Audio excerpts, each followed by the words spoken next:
No vídeo de hoje eu falo sobre a minha experiência com a leitura de É Isto um Homem, do Primo Levi. Olá para você que está passando por este canal, seja muito bem-vindo. E no vídeo de hoje eu trago a minha experiência com a leitura desse livro incrível que É Isto um Homem, do autor italiano Primo Levi. Eu li esse livro através do Kindle, então não tenho ele fisicamente, mas vou deixar a imagem aqui para vocês verem. E quero que você me acompanhe nesse vídeo, então já peço para que deixe seu like, se inscreva aqui no canal e vamos falar de livro.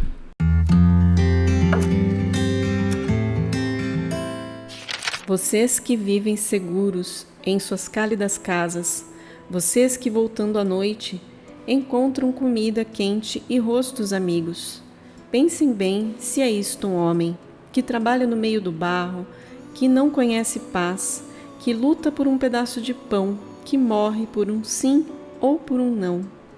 Pensem bem se é isto uma mulher, sem cabelos e sem nome, sem mais força para lembrar, vazia os olhos, frio o ventre, como um sapo no inverno. Pensem que isto aconteceu. Eu lhes mando estas palavras. Gravem-na em seus corações, estando em casa, andando na rua, ao deitar, ao levantar. Repitam-nas a seus filhos. Ou se não, desmorone-se a sua casa, a doença os torne inválidos, os seus filhos virem o rosto para não vê-los. Este é um poema que a gente encontra no livro e que mexeu muito comigo. Então a gente vai conversar hoje sobre a minha experiência com a leitura desse livro, E é Isto um Homem, do autor italiano Primo Levi.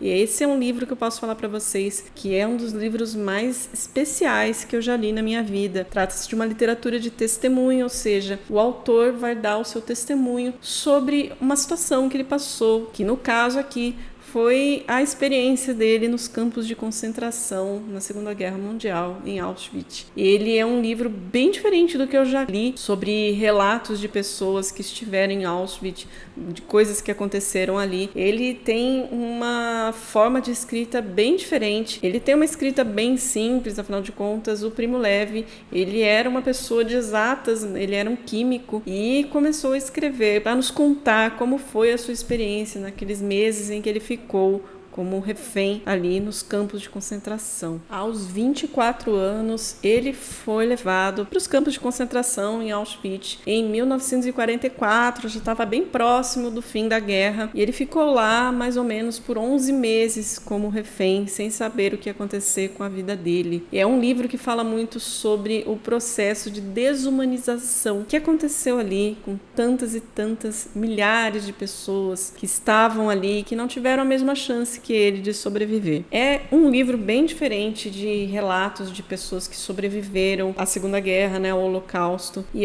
quando eu digo para vocês que eu percebi a diferença entre outros relatos, é porque ele mesmo fala no livro que ele não quer passar para o leitor, para as pessoas, mais conhecimento sobre o que aconteceu ou passar mais informações sobre o que aconteceu. Ele quer mostrar para a gente o que realmente de fato aconteceu no dia a dia ali, ou seja, de alguma forma ele consegue, através de palavras simples, de uma escrita muito simples, colocar a gente, o leitor, para dentro daquela vivência dele, de tudo que aconteceu, de uma forma muito imersiva mesmo, como se a gente estivesse ali vivendo com ele tudo aquilo que ele passou.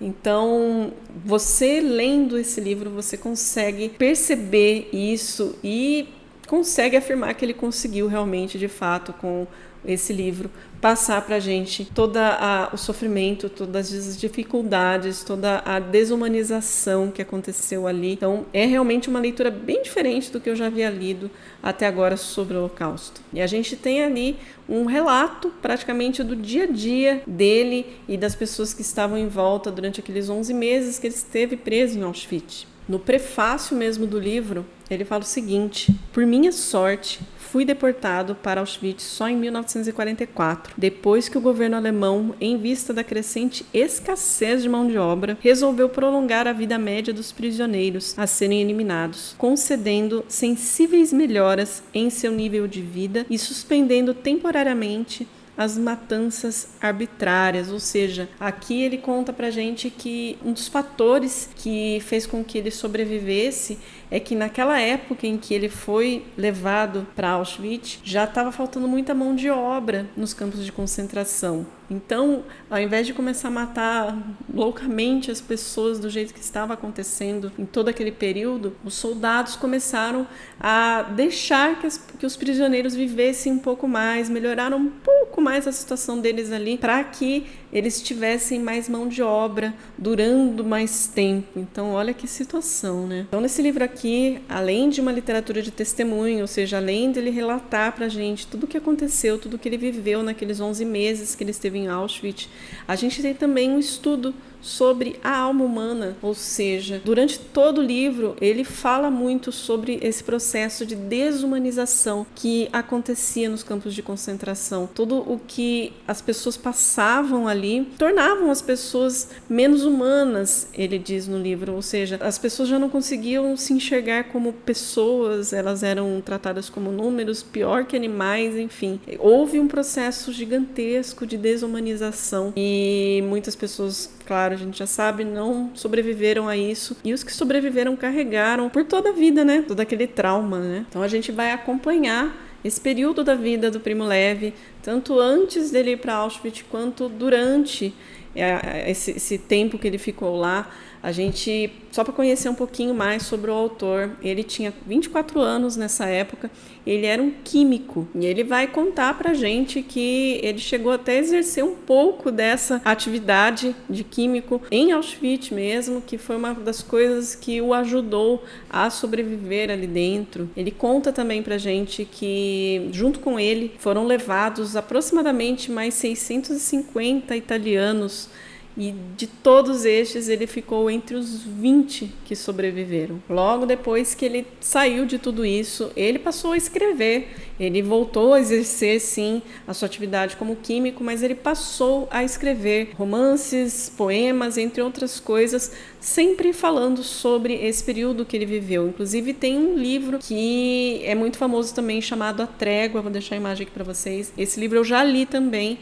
Ele é uma continuação de É Isto um Homem, ou seja, o livro É Isto um Homem, ele conta a permanência dele nos campos de concentração até o momento da libertação, e em A Trégua é todo o percurso de regresso dele até a Itália, que também não foi nada fácil, mas isso eu falo no próximo vídeo. Se vocês quiserem, eu posso fazer um vídeo sobre A Trégua, que também vale muito a pena, são 2 livros excelentes. E a gente tem aqui nesse livro um texto realmente uma escrita muito simples, e que não torna o livro simples, deixando bem claro, ele tem uma escrita simples, porém ele é escrito de uma forma muito bonita, é impressionante realmente. Eu virei fã de Primo Levi, eu gosto muito da escrita dele. Ele já é falecido, dizem rumores que ele acabou tirando a própria vida, e que é muito triste pensar nisso, né? Depois de tudo que ele passou, e acabar acontecendo uma coisa dessas, enfim. E ele vai mostrando pra gente, conforme a leitura de É Isto um Homem, todo o horror que ele passa. Ele tem essa capacidade de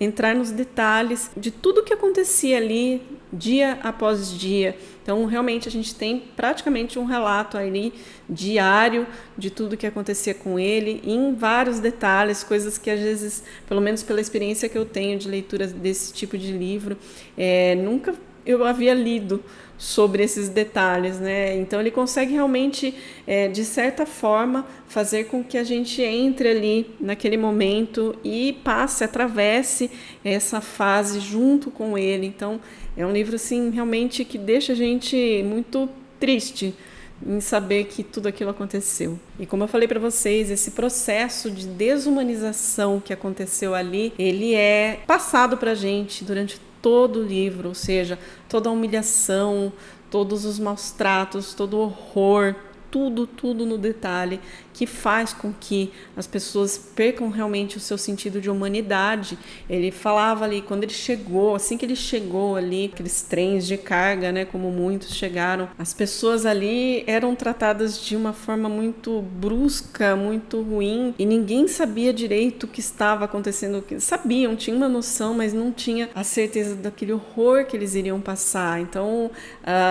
até ele relata ali que teve um momento que ele viu um homem ali, todo mal vestido, já todo acabado ali, arrastando o corpo de cabeça baixa, tudo. Ele fala, meu Deus, isso já não é mais um homem, olha como ele está, né? E aí, conforme foram passando os dias, ele foi entendendo e foi percebendo, ele já estava se tornando aquele homem que ele viu. Então é muito triste, ele consegue relatar pra gente que tudo que ele pensava naqueles momentos, todo aquele realmente um processo de desumanização, fazer com que as pessoas entendessem ali que elas não eram mais gente, que elas nunca foram gente, né? Que elas eram um nada.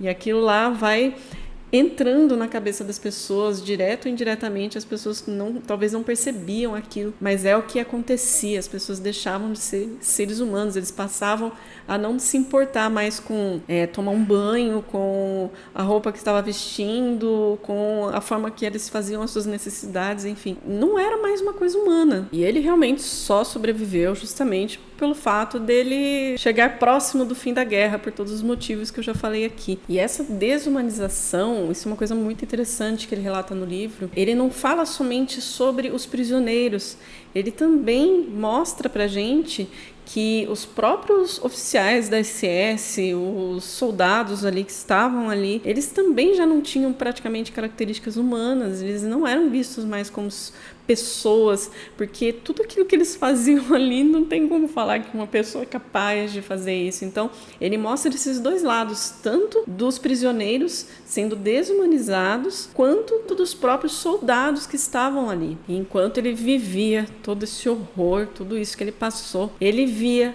mais trens chegando lotados de pessoas que iriam passar pelas mesmas coisas que ele. Existe um relato dele que algumas pessoas estavam sendo escolhidas para ir para as câmaras de gás. E ele fala ali que tinha um rapaz do seu lado que estava orando, né, agradecendo a Deus por terem escolhido outras pessoas e não ele naquele momento. Mas aí ele conta do pensamento dele, ele fala, nossa, mas esse rapaz ele está rezando, orando para Deus, agradecendo que não foi ele o escolhido desta vez, enquanto essa outra pessoa aqui do lado que está doente, amanhã é ela quem vai para a câmara de gás, e no outro dia com certeza ele também vai. Ele fala assim, que tipo de reza é essa, né? Que tipo de oração é essa diante de toda a abominação que está acontecendo ali naquele momento, naquela história que eles estão passando? Ou seja, ele fala assim, se eu fosse Deus, eu jogava fora essa reza dele. Então é muito forte, né, esse tipo de pensamento que ele tem ali naquele momento. A gente tem aqui nesse livro o que é um grande diferencial de outros livros que eu já li sobre relatos sobre o Holocausto. Um livro que fala não sobre a fé, sobre a esperança, sobre, né, enfim, tudo aquilo que às vezes moveu muita gente a tentar sobreviver ali. Ele apenas relata o que aconteceu com ele naquele momento, naquela fase da vida dele. Então, são relatos ali bem crus mesmo de tudo que ele estava passando. E uma das coisas que ele mais relata ao longo do livro, sem dúvida nenhuma, é a fome. A fome era uma coisa assustadora. Conforme a gente vai lendo o livro, a gente vai ficando... Nossa, a gente fica realmente muito triste, assim, de pensar de que tudo que eles faziam, tudo que eles lutavam para sobreviver mais um dia ali, naquela situação de tortura, naquela condição de trabalho forçado, de más condições de vida, né? De onde dormia, enfim, de tudo. O pior de tudo para ele sempre foi a fome. Ele fala que era uma fome que não tinha fim. Mesmo que aparecesse algo diferente ali, um pouco a mais, para eles comerem em determinados dias, aquilo não apagava a fome que eles sentiam. Era uma fome companheira, ele fala, era uma fome que não tinha fim. Ele relata muito que nesse período em que ele esteve lá, era um período muito frio, então tinha muita neve, era muito sofrido sair de lá e com poucas roupas, era muito sofrido. E tem até um capítulo no livro que ele fala que é um dia bom, que é um dia que teve sol. Então, é como se, por exemplo, eles estivessem todos cegos e naquele momento eles passassem a recuperar a visão, ou seja, eles estavam se vendo de uma forma diferente uns aos outros. Então ele fala, realmente, esse dia foi um dia bom, porém, se não fosse a fome... Então, para mim, esse livro, ele é incrível, e embora toda a tristeza que a gente acompanhe ao longo das páginas, é um livro muito bonito, sem dúvida nenhuma, é um dos livros mais bonitos que eu já li na minha vida, tanto pela escrita simples, porém tocante que ele tem, e toda a forma como ele passa aquela situação pra gente. Então, é um livro que eu recomendo demais. Se você também gosta de conhecer um pouco mais sobre essa parte da história do mundo que foi a Segunda Guerra Mundial. Esse livro eu recomendo demais e recomendo conhecer Primo Levi. Eu gostei demais, como eu disse, eu já li outro livro dele, que é A Trégua, e é sensacional. Eu me apaixonei pelo autor, quero conhecer mais da obra dele, que eu sei que ele tem muita coisa escrita que ele deixou aí pra gente, então vale muito, muito a pena. Espero que vocês tenham gostado dessa resenha, que se animem a ler É Isto um Homem, de Primo Levi, vale muito, muito a pena, sem dúvida nenhuma. Deixe o seu like aí se você gostou do vídeo, se inscreve aqui no canal se você ainda não se inscreveu ainda, a gente tem conteúdo toda semana, e eu espero você numa próxima aí. Até mais!